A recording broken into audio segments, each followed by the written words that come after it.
They say Saudi Arabia is the primary manifestation of Islam, that everything it does is representative of Islam. Many would like you to believe that there's merit to this argument. The Saudi kingdom is, after all, home to Mecca and Medina, the two holiest sites in Islam. Monarch after monarch has sold the idea that Saudi Arabia and Islam are interchangeable entities. The Saudi regime has leveraged its role as guardian of these cities to shroud extremist views under religion.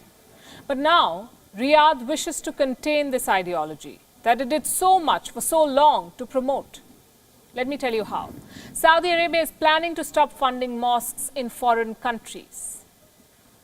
The former Saudi Minister for Justice and Secretary General of the Muslim World League, Mohammed bin Abdul Karim Issa, has been quoted as saying this. No more Saudi funding for foreign mosques. This is according to a report by Le Matin Dimanche, a Swiss newspaper.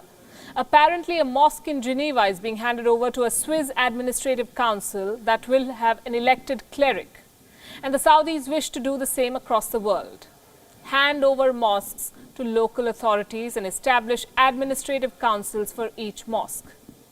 Here's what the Saudi official said, and I'm quoting, "This is necessary for security reasons. We should ensure that mosques end up in safe hands.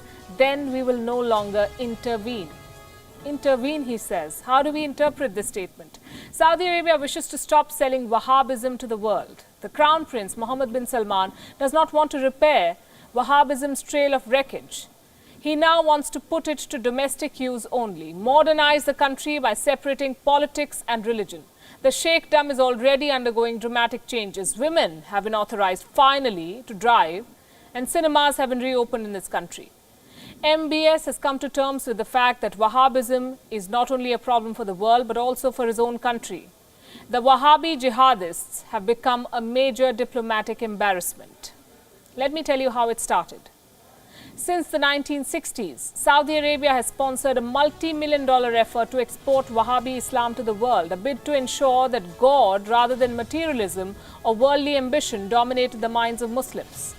Then came the Iranian Revolution, 1979. The Shia Muslims were gaining ground. Saudi Arabia worked harder to counter them, put in more money to build mosques the world over. By 2007, Saudi Arabia was spending close to $2 billion annually on promoting this ideology.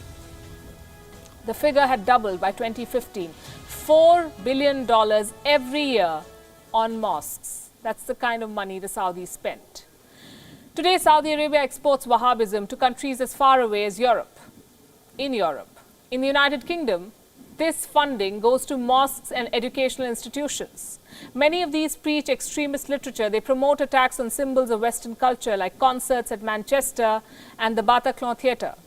Some have been timed with elections. The London Bridge stabbing in November last year is one such example. And today, many reports will tell you that Saudi Arabia is the largest funder of extremism in the UK.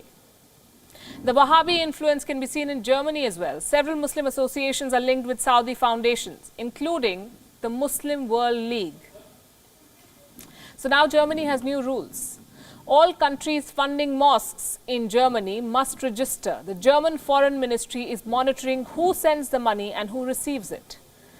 And then we come to India. How could India be left behind? For too long, India has been a proxy religious battlefield between Iran and Saudi Arabia, the Shias and the Sunnis.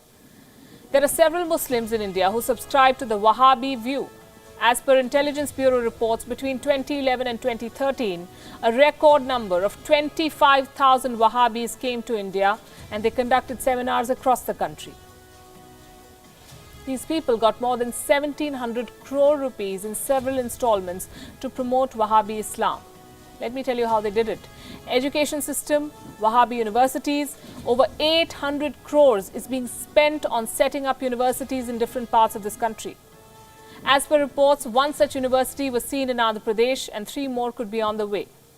All of them catering to Wahhabi preachings. And since we're discussing the Wahhabi education system, let me tell you what exactly it preaches. Shrines are forbidden. Every Muslim woman should wear the parda or the veil. Men and women should not mingle in public.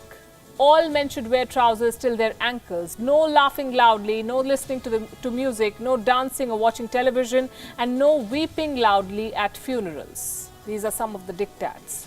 Wahhabism's trail of wreckage runs deep and wide. The Saudi crown prince could be breaking up the decades-long policy of selling it. At least that's the plan.